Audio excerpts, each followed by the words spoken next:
direct news TV. Oye Kambami na mwana mboka kasi bila président du parlement de Gouvernement. Ngao ya Binope Ndondo Saou président du parlement de Gouvernement Mati. Ndenge tusulaka ma etali politique ya mboka ma etali ba actualité politique ya mboka na biso mais mingi ya moboku tukuvanda on a détaillé tout le pour la vérité na pour moi mboka Patrick Kayembe Aigle déjà YNPP a sali à travers mboka na Congo awa to ko expliquer nyonso misala ozo salama ne mokonzi mboka lobaki biso tu ko komisa tu ko komisa te expliquer nini misala et ko salama mboka biso plus 243 89 67 46 728 plus 243 89 67 46 727 président Salou parlement de Kinshasa matete benga bien sur la maïtali politique ya mboka na biso et puis ko beta pe le souke la toucher maïtali pas pour tout petit na utia matete pour relier moi moté mais to ba na mingi na maboko deux jeux Patrick Kayembe Aigle équipe d'avance ya mo déjà na chef de l'État d'Équateur d'ici là toujours qui ta équipe d'avance oyo to yebisa mokonzi ya mboka a inauguré nouveau bâtiment na Mbandaka DG Patrick Kayembe azosinga mokonzi ya mboka merci na mosala kitoko DG Patrick Kayembe tant to beta la lisolo bato balobi to kosaka na prometa ki bato apoko inauguré ba différents bâtiments ezaki na surprise na koya kona ebisabi ayebisa rabino déjà zongela ba émission na trop toujours na direct news TV okomona na prometa ki bato ete DG Patrick Kayembe Aigle a un surprise pour ça le président Mboka. Nouveau bâtiment en Mbandaka, chef de l'État Félix Antoine Tshisekedi Tshilombo. Béton, charge de la président sur l'Afrique. Mon quoi va communicateur na yongaye. Pour signer na le mbango mokonzi ya mboka avec beaucoup de respect. Tant aux autres qui dans Équateur, dans le nouveau bâtiment où DG Patrick Kayembe Aigle a lingi o inauguré.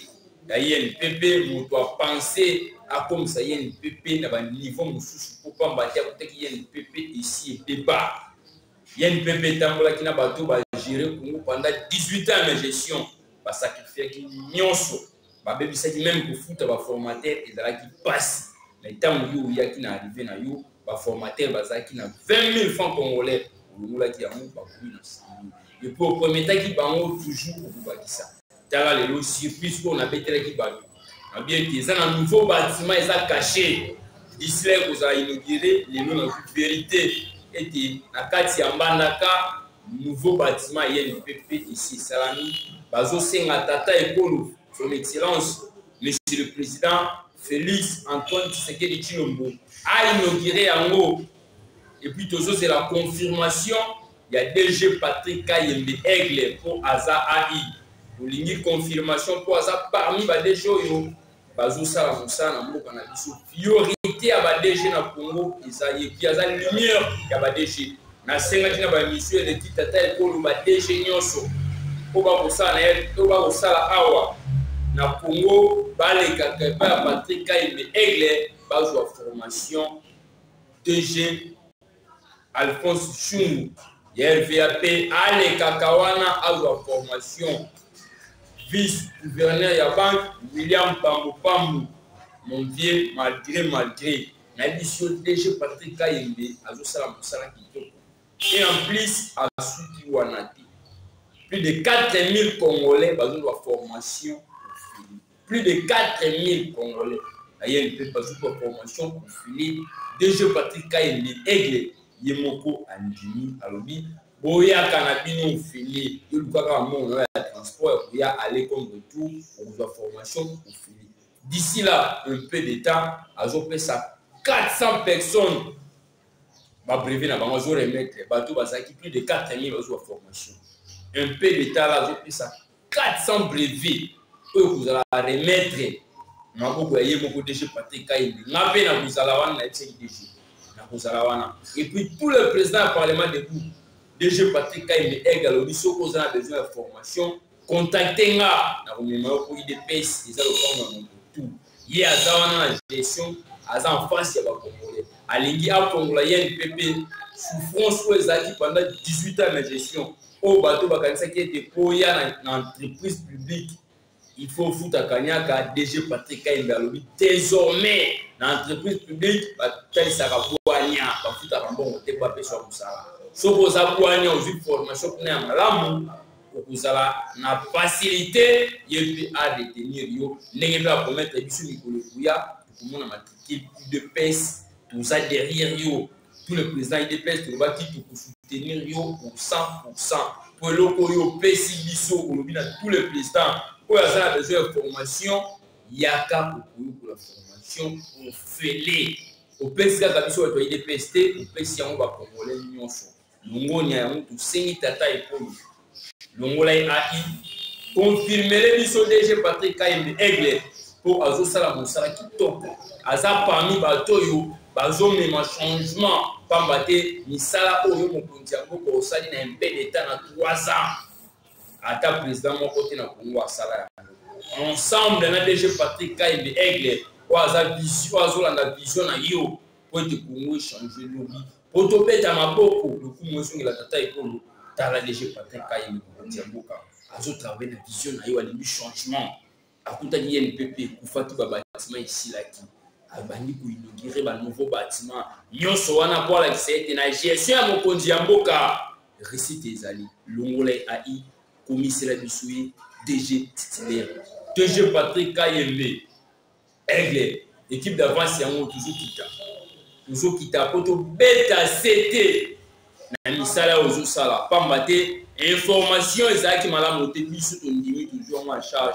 pour battre ça pour yebisa bato na parlement de vous pour ba ba etando ike pour expliquer bato misala ni ko ozo sala et si toujours qui charge na yango tant toujours kita pe équipe d'avance kuna na kananga na Équateur pour expliquer bato lenge nini musala et kusala makitoko de jeu Patrick Kayembe Aigle tout le président du parlement de vous soutient la biso ça derrière yo pour soutenir yo pour 100% vous avez derrière yo pour démonter la pour ba congolais va comprendre que vous avez visionnaire vous a différents ba DG vous allez voir ba DG ba PC gestion il y a entreprise publique à commission entreprise privée après 2 mois OK na makala terre yo pas une traçabilité même ya kanyaka. D'ailleurs, je crois en entreprise, dans un équipe plaisant, nous avons quitté pour aller tout sonner moi Mickey, nous avons aimé en dernier pour ça. Et puis, bateau baïsinga, mais président, nous avons la confirmation de la DGT civil, nous avons calme. Au bateau, tout basa derrière, il va confirmer au cours dépôt et la gestion, il y a un PP, changement total et total. Donc, nous la Siko, awa. Nakambo tata ekolo Félix Antoine Tshisekedi Tshilombo azosala tobetaka lisolo awa likolo eleki ntango mokonzi ya mboka alancé projet ya 100 jours oyo ndeko kamere ayibi mbongo ya bakongolais ntango ndeko kamere ayibi mbongo ya bakongolais misala etelemi ezalaki na baindividu to mpe na badepute mosusu koloba ete soti chef ekosila te oleba lwa soti moto balobi soti chef lelo lisolo echange. Mais au cas où tu vas mettre sur l'autre tête pour la salade. Projet les jeunes, qui et ça va pour parler mon condition à promettre à réaliser les lots de réalité. RDC de zone la scène internationale. Tu dis ça qui va voyager à mon condition avant d'aller au dégolia gâteau. Ce qui va différents médias monde va devenir le plus stratège du monde pour comprendre que l'on ça. À côté de RDC dans la zone rouge, nous avons une difficulté à avoir la place ébélée. G26. Nous avons un pays où nous avons représenté à Tamokété. Nous avons représenté à l'Afrique du Sud, Gabon. Mais tant que vous voyez, à Talia le côté, place où il y a un réchauffement climatique et d'état macabre. Comment pas avoir cette solution? Le pays G20 place oyo 20 pays à monde bazo décider ndenge mukili kotambola tika ko mata mukete ata président mo côté ya Congo akomisa biso wana Félix aye les autres ont une scène internationale les grâce à Félix FMI crédibilité comme on peut ça biso pour comprendre que toujours président Oyo à comprendre gestion tata écoute Félix Antoine Tshisekedi Tshilombo na episi bino ba congolais bozala derrière lui zéro tout visionnaire numéro 1 eza Félix Antoine Tshisekedi Tshilombo ensemble na ndeko Chantini Ngobila Mbaka o pas so compagnie mokonzi ya boka lelo zéro tout na matete ekoti ngana matete na zéro tout première place na matete entrée les Bambino Pepele Beto Betania lokola emo Fati Beto deuxième point na entrée à sous-région Pepele na bisino réalité komi mokonzi ya mboka si alobaki mboka ekufaki biso toyekobongisa toyekobebisa te tala kobongisa mboka yango tala ndenge tozobongisa mboka yango wana soki tozongi na scène internationale eza mpo mokonzi ya mboka alinga beta prix wana abenga yango coup du maître ndenge tolelaka na Congo nzala oyo nini d'ici les aussi peu de temps nayebisaki bino bato tout bakanisi ete gestion ya mokonzi ya mboka ekozalaka mikese boleli mpo tata ekolo esi abeti coup du maître ministre tout akosala mpona famille na ye mpona intérêt ya bana na ye mosala ekosila déjà tout akosala lokola Patrick Kayembe aigle te mosala mpe ekosila sala na vision ya mokonzi ya mboka mpo kongo echange Félix lelo aza na leson akopesa na mboka na biso aza na leson akopesa na mboka na biso Félix tangelanga parti moko au président bango ya parti amema parti wana na pouvoir akoma mokonzi ya mboka depuis Congo ezala Congo tangelanga parti moko o ekotama kala lokola UDPS ekotami na opposition président ya parti na Congo à part Félix po azwa parti na ye aya nango na pouvoir aza le seul président ou awuti na parti opposition aye na parti na pouvoir aza moto aliboso na Congo aza moto onéglige te osala moko atombo Fati béton aza na leson akopesa biso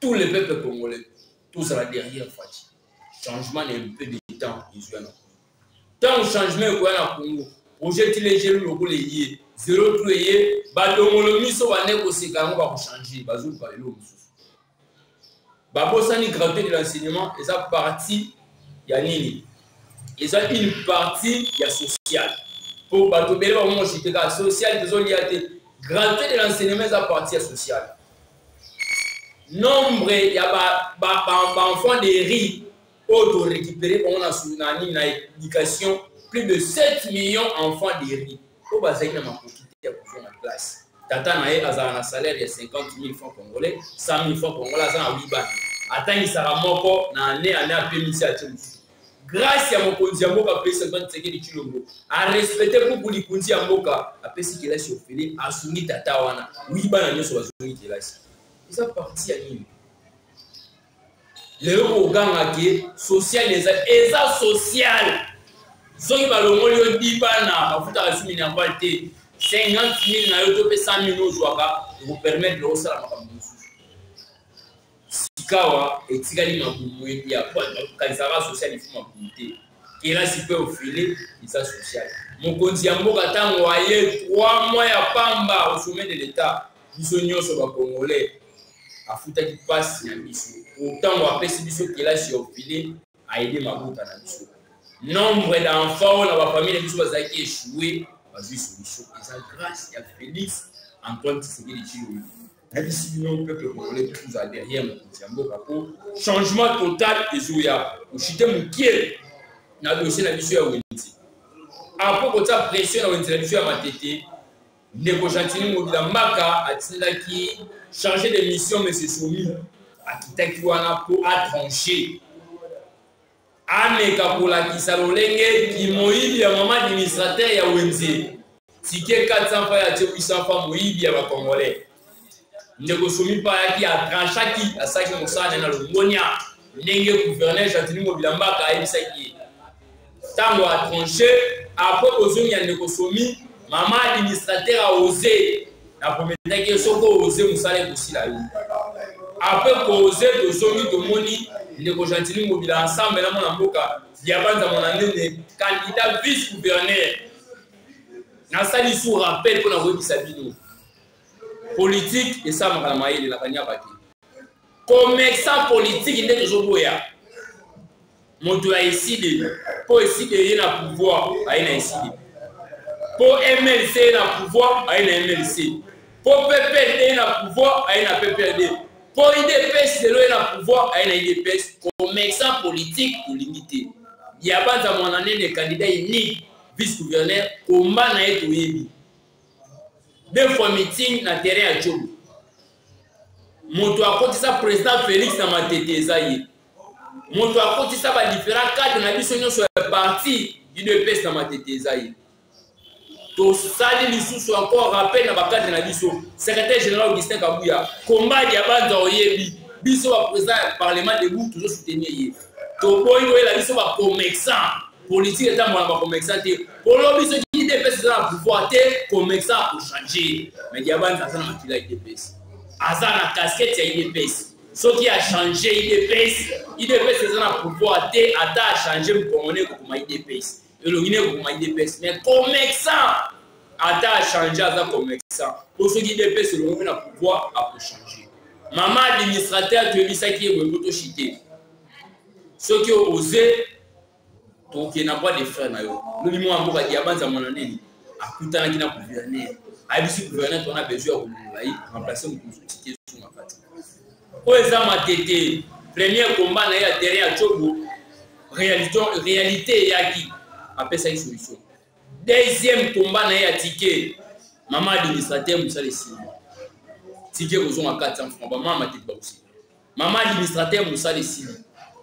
Ne regoumesse au un exemple vous allez voir maman administrateur était le mot la biso ba fulo pe na funda ki kuna to na besoin matiti pauvre écoute partout sala musam na ndenge lo ngwani to rappela ki pe ba ndeko ya onjo ba kombola ba boka na kati ya poubelle bo kombola olongola rabie ko to dénoncer tu ba ki kombati soki yesu azongite na direct news awa na boya lisusu na lobaki na boutique na boya lisusu président Londo Sardou plus 283 89 67 46 727 parlement de Boukinsa. Soki yesu azongite